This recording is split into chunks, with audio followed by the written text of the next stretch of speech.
Welcome to Simply Aunt Aggie.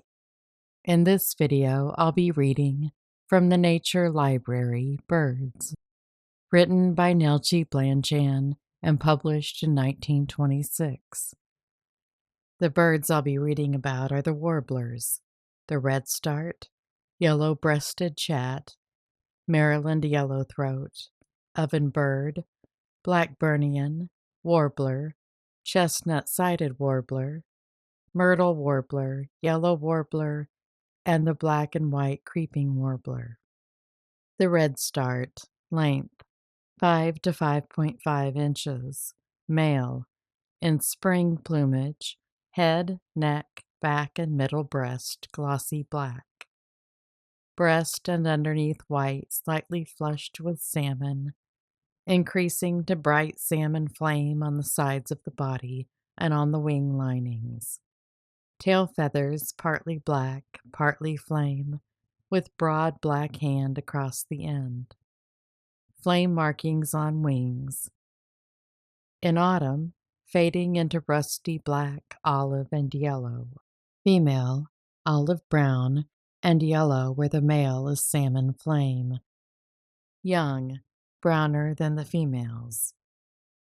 Range, North America to Upper Canada, west occasionally as far as the Pacific coast, but commonly found in the summer in the Atlantic and the Middle States.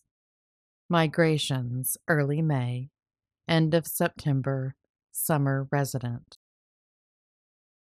When this exquisite little warbler flashes his brilliant salmon, flame, and black feathers among the trees, darting hither and thither, fluttering, spinning about in the air after insects caught chiefly on the wing, you will surely agree that he is the most beautiful as well as the most lively bird in the woods.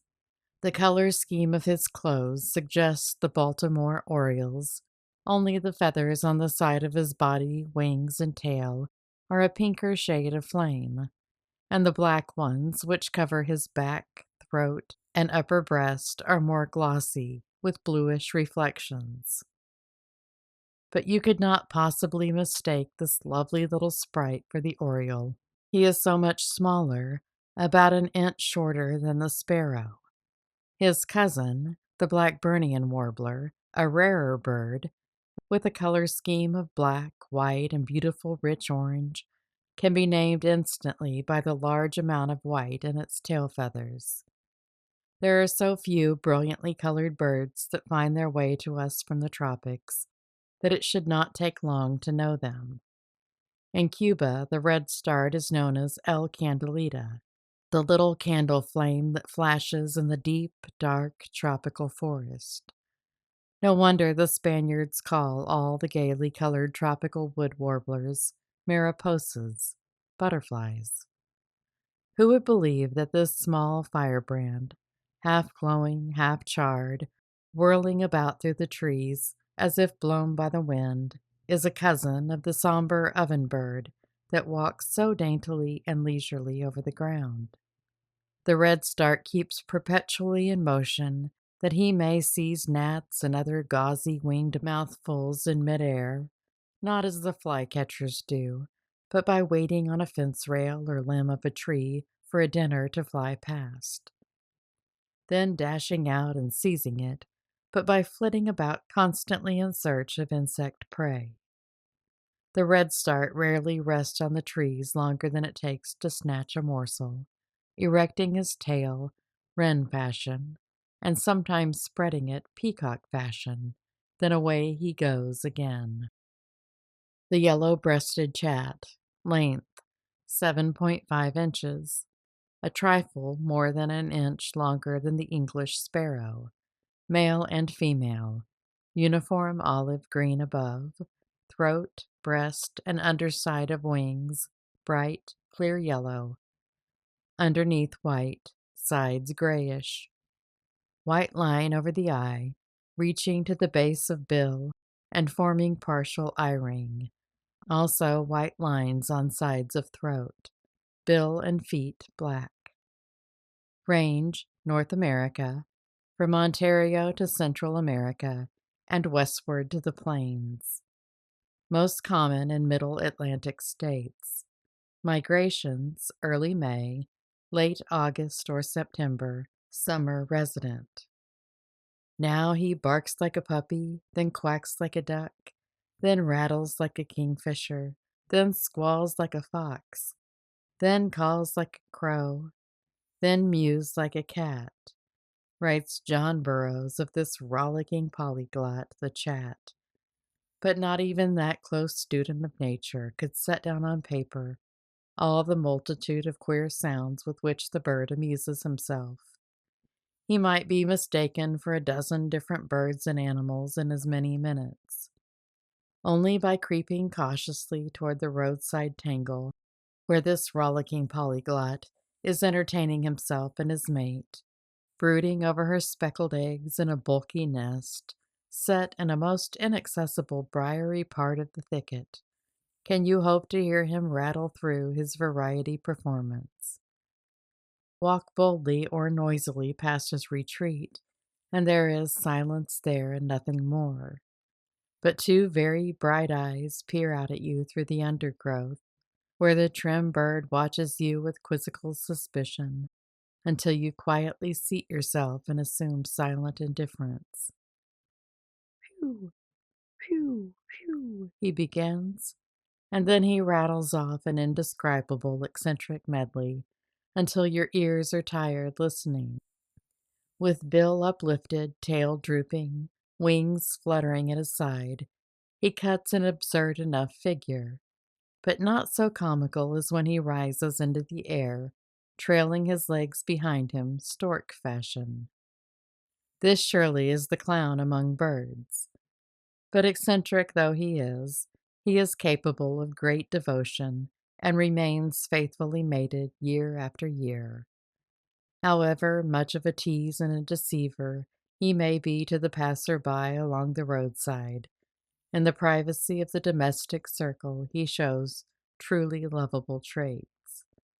He has the habit of singing in his unmusical way on moonlit nights.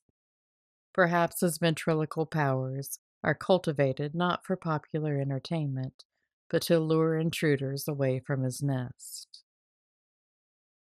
The Maryland yellowthroat. Length 5.33 inches, an inch shorter than the English sparrow. Male, olive gray on head, shading to olive green on all the other upper parts.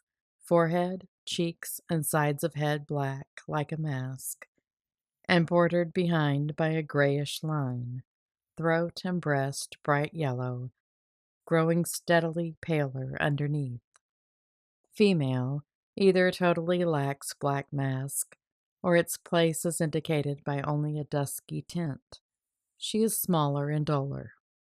Range, eastern North America, west of the plains, most common east of the Alleghenies. Nest from the Gulf states to Labrador and Manitoba. Winters south of Gulf states to Panama. Migrations, May, September, common summer resident.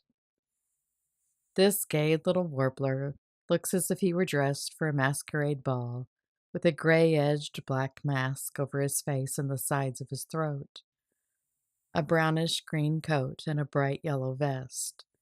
How sharply the inquisitive fellow peers at you through his mask whenever you pass the damp thicket bordering the marshy land where he likes best to live, and how quickly he hops from twig to twig and flies from one clump of bushes to another clump in restless warbler fashion as he leads you a dance in pursuit.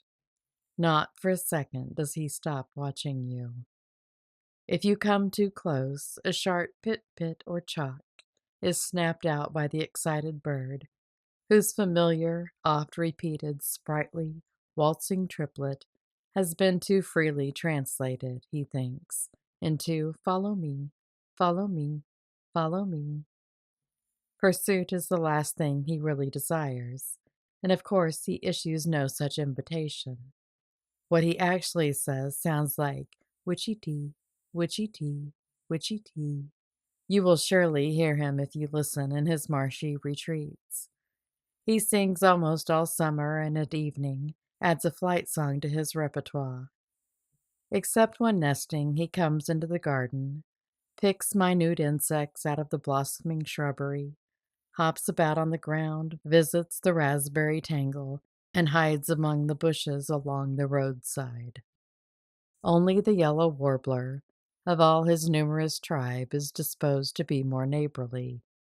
The little inconspicuous mate who bewitches him is not easily identified if he is not about.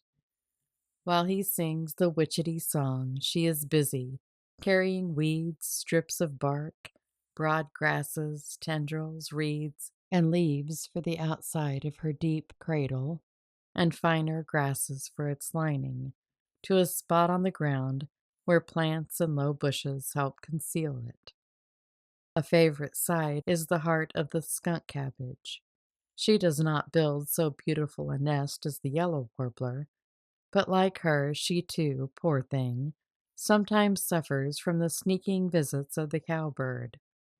Unhappily, she is not so clever as her cousin, for she meekly consents to hatch out the cowbird's egg and let the big, greedy interloper crowd and worry and starve her own brood. The oven bird. Length 6 to 6.5 inches, about the size of an English sparrow. Male and female. Upper parts olive, with a dull orange V-shaped crown, bordered by black lines that converge toward the bill. Under parts white, breast spotted and streaked on the sides. Range, United States to Pacific Slope. Migrations, May, October. Common summer resident. Teacher, teacher, teacher, teacher, resounds a penetrating, accented voice from the woods. Who calls?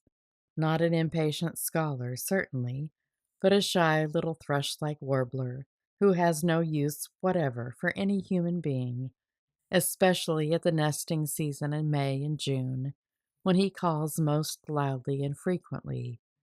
Beginning quite softly, he gradually increases the intensity of each pair of notes in a crescendo that seems to come from a point much nearer than it really does. Once heard, it is never forgotten, and you can always be sure of naming at least this bird by his voice alone. However, his really exquisite love song, a clear, ringing, vivacious melody, uttered while the singer is fluttering, hovering high among the treetops, is rarely heard, or if heard, is not recognized as the teacher's aerial serenade. He is a warbler, let it be recorded, who really can sing. In the highest, driest parts of the wood, where the ground is thickly carpeted with dead leaves, you may someday notice a little bunch of them that look as if a plant is pushing its way up through the ground had raised the leaves, rootlets, and twigs a trifle. Examine the spot more carefully, and on one side you find an opening, and within the ball of earth, softly lined with grass, lie 4 or 5 cream-white speckled eggs. It is only by a happy accident that this nest of the oven bird is discovered. The concealment could not be better. It is this peculiarity of nest construction, in shape like a Dutch oven, that has given the bird what decay considers its trivial name. Not far from the nest, the parent birds scratch about in the leaves, like diminutive barnyard fowls, for the grubs and insects hiding under them. But at the first suspicion of an intruder, their alarm becomes pitiful. Panic-stricken, they become fairly limp with fear, and drooping her wings and tail, the mother bird drags herself hither and thither over the ground.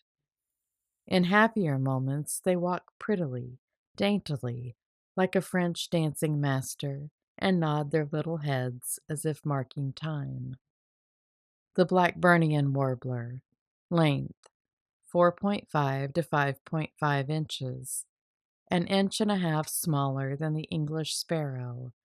Male, head black, striped with orange flame, throat and breast orange, shading through yellow to white underneath, wings, tail, and part of back black, with white markings, white conspicuous in tail feathers. Female, olive brown above, shading into yellow on breast and paler under parts. Range, eastern North America to plains, winter in tropics. Migrations, May, September. Spring and autumn migrant. No foliage is dense enough to hide, and no autumnal tint too brilliant to outshine this luminous little bird that in May, as it migrates northward to its nesting ground, darts in and out of the leafy shadows like a tongue of fire. It is the most glorious of all the warblers, a sort of diminutive oriole, orange with a red starred salmon, although novices sometimes confuse these two most tropical looking members of their family that visits us. The quiet covered little mate of the Blackburnian warbler flits about after him, apparently lost in admiration of his fine feathers and the ease with which his thin tenor voice can end his fine lover's warble in a high Z. Take a good look at this attractive couple, for in May they leave us to build a nest of bark and moss in the evergreens of Canada, that paradise for warblers, or of the Catskills and Adirondacks, and in autumn they hurry south to escape the first frost. The chestnut-sided warbler, length about 5 inches, more than an inch shorter than the English sparrow.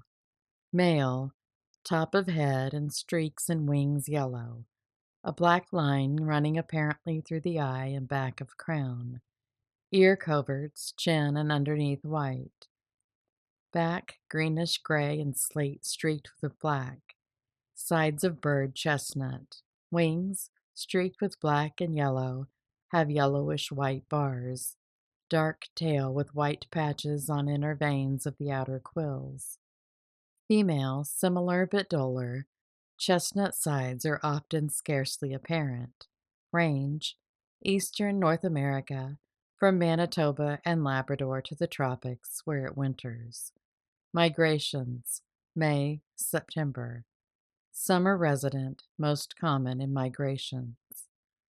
In the Alleghanies and from New Jersey and Illinois northward, this restless little warbler nest in the bushy borders of woodlands and the undergrowth of open woods, for which he forsakes our gardens and orchards after a very short visit in May.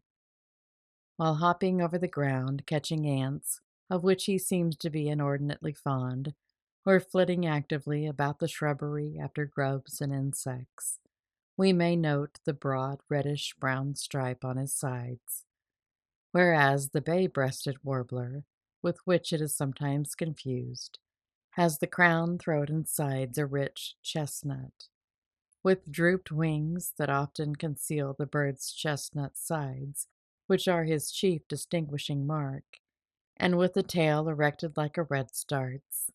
He hunts incessantly.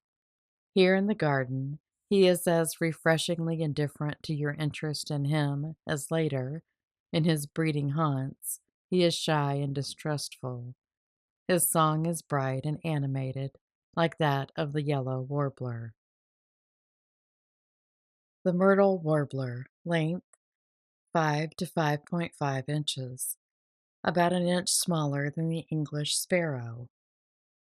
Male in summer plumage, a yellow patch on top of head, lower back, and either side of the breast. Upper parts bluish slate, streaked with black. Upper breast black, throat white. All other underparts whitish, streaked with black. 2 white wing bars and tail quills have white spots near the tip. In winter, upper parts olive brown, streaked with black. The yellow spot on lower back the only yellow mark remaining. Wing bars grayish. Female resembles male in winter plumage. Range, eastern North America. Occasional on Pacific slope. summers from Minnesota and northern New England northward to fur countries, winters from middle states southward into Central America, a few remaining at the northern United States all winter. Migrations April, October, November. The first of the warblers to arrive in the spring, and the last to leave us in the autumn, some even remaining throughout the northern winter, the myrtle warbler, next to the summer yellowbird, is the most familiar of its multitudinous kin.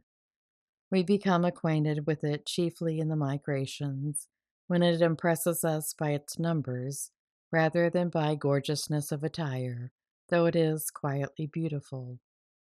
The four yellow spots on crown, lower back, and sides are its distinguishing marks, and in the autumn these marks have dwindled to only one, that on the lower back or rump.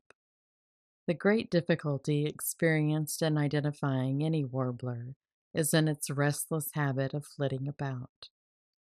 If we look sharply into every group of myrtle warblers, we are quite likely to discover some of their dainty, fragile cousins that gladly seek the escort of birds so fearless as they.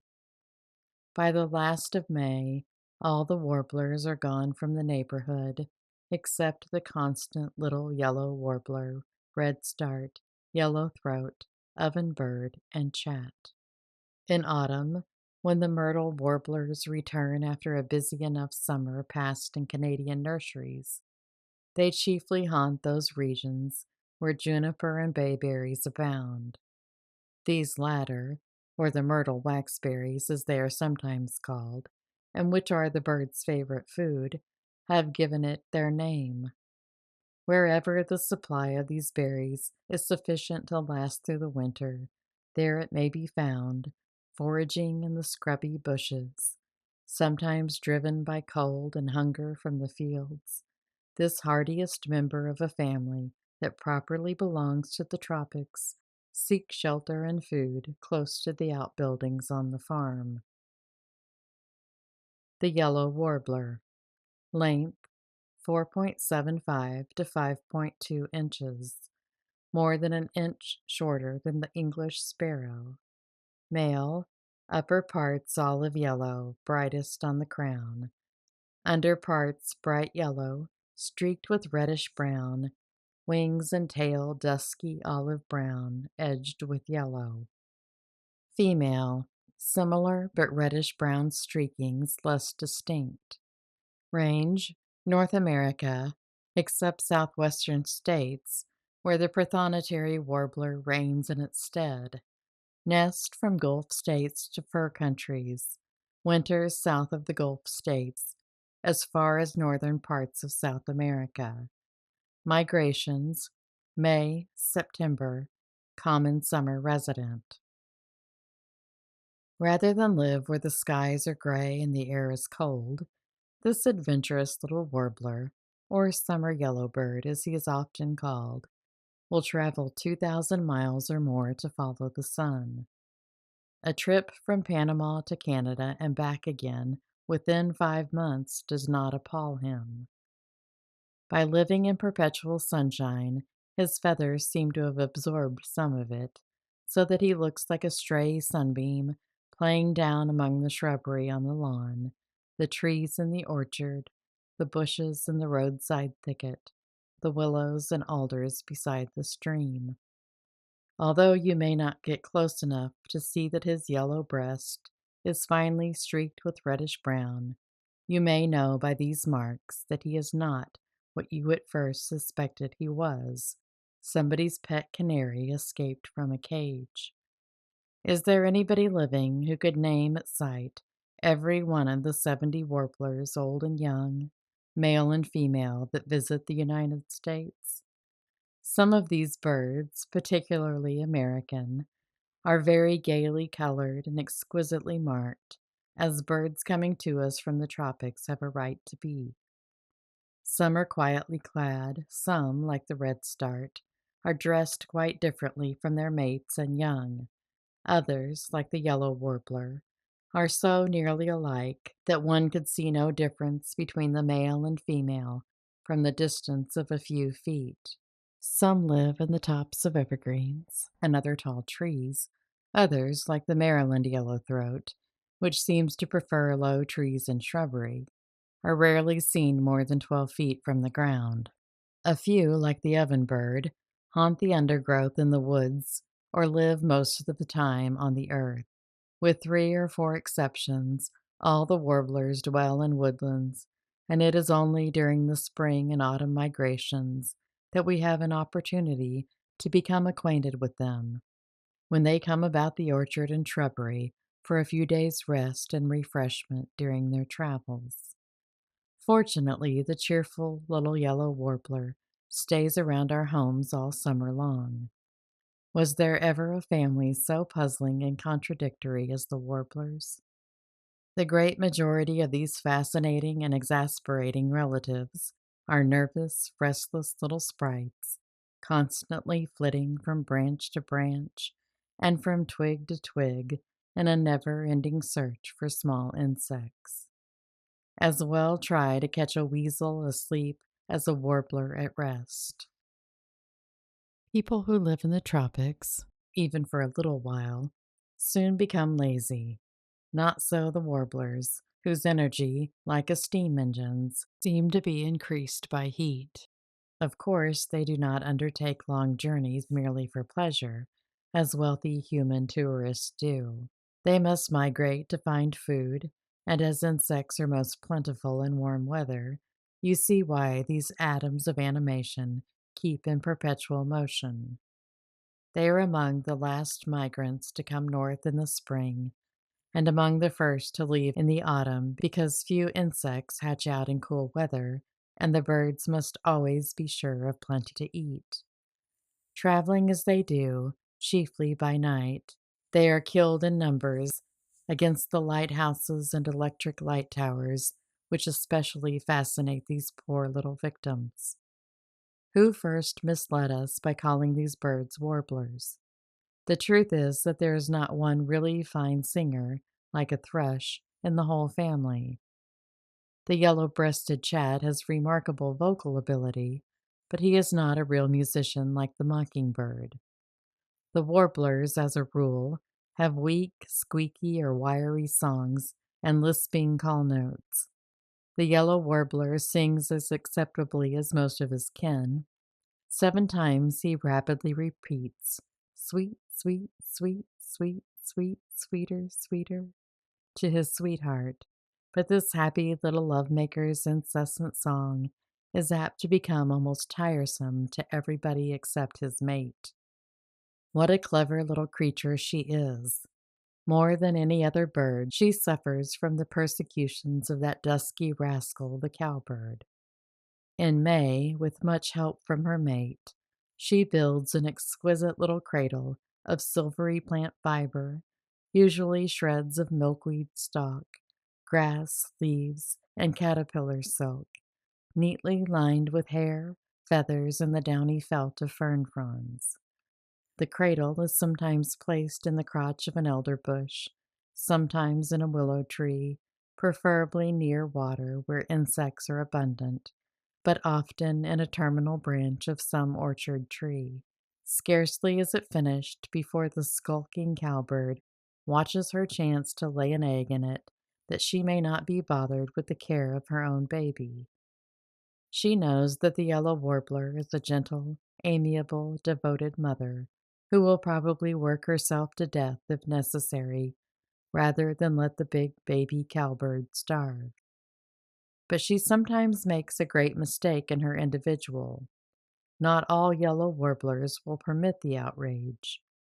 They prefer to weave a new bottom to their nest over the cowbird's egg, although they may seal up their own speckled treasures with it. Suppose the wicked cowbird comes back and lays still another egg in the 2-storied nest. What then? The little Spartan yellowbird has been known to weave still another layer of covering rather than hatch out an unwelcome, greedy interloper to crowd and starve her own precious babies. 2 and even 3-storied nests have been found. Black and white creeping warbler, length 5 to 5.5 inches, about an inch smaller than the English sparrow. Male, upper parts white, varied with black. A white stripe along summit of head and back of neck, edged with black. White line above and below eye. Black cheeks and throat, grayish in females and young. Breast white in middle, with black stripes on sides. Wings and tail rusty black, with 2 white crossbars on former and soiled white markings on tail quills. Female, paler and less distinct markings throughout. Range, eastern United States and westward to the plains. North as far as the fur countries. Winters and tropics south of Florida. Migrations, April, late September, summer resident.